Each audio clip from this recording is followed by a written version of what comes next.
देश में रबी फसलों की कटाई शुरू हो गई है। वहीं कई राज्यों में फसलें कटाई के बाद मंडियों में भी पहुंचने लगी है। लेकिन बुवाई में देरी के कारण बिहार में मक्का की आवक में अभी और देरी हो सकती है।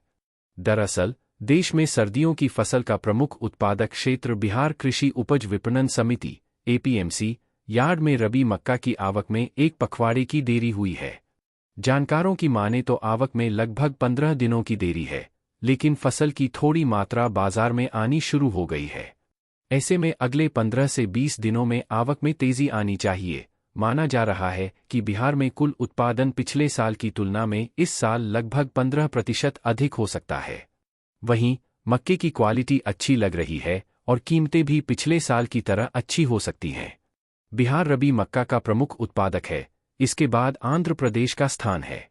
वहीं दूसरे अगले अनुमानों के अनुसार मक्का का उत्पादन एक साल पहले के 120.28 लाख टन से 3.4% बढ़कर 124.38 लाख टन हो गया है।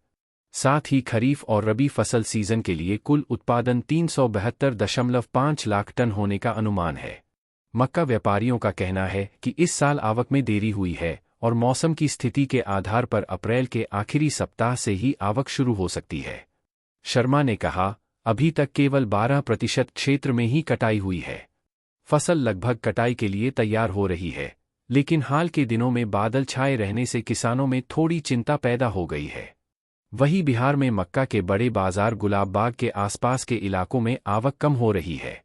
साथ ही आवक के चरम से पहले गुलाबबाग में फसल की कीमतें 2,300 रुपये प्रति क्विंटल के आसपास हैं। 2025 से 26 रबी खरीद सीजन के लिए मक्का का न्यूनतम समर्थन मूल्य एमएसपी 2,225 रुपये प्रति क्विंटल है। वहीं हाल के वर्षों में रबी सीजन में मक्का उत्पादन में लगातार वृद्धि देखी गई है।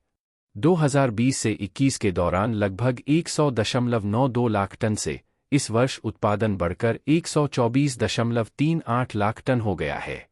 जानकारों का कहना है कि आने वाले दिनों में आवक बढ़ने के साथ कीमतों पर दबाव आने की संभावना है, क्योंकि इथेनॉल और पोल्ट्री दोनों क्षेत्रों से मांग कम रहने की संभावना है। पशुधन चारा क्षेत्र द्वारा इथेनॉल उत्पादन के उपोत्पाद डीडीजीएस के बढ़ते उठाव के साथ मक्का की मांग कम रह सकती है। इसके अलावा चूंकि चावल, गुड़ और चीनी से इथेनॉल के निर्माण की अनुमति दी गई है, इसलिए बिहार में मक्का की कुल मांग आगे चलकर कम हो सकती है। 2024 से 25 के लिए मक्का या मक्का की मांग 475.1 लाख टन होने का अनुमान है, जिसमें से अधिकांश मांग पोल्ट्री फीड सेगमेंट से 222.5 लाख टन, मवेशी चारा क्षेत्र से 54.7 लाख टन और स्टार्च क्षेत्र से 59.1 लाख टन होगी। ईंधन इथेनॉल निर्माताओं की मांग 102.6 लाख टन अनुमानित है। Bureau report market times TV.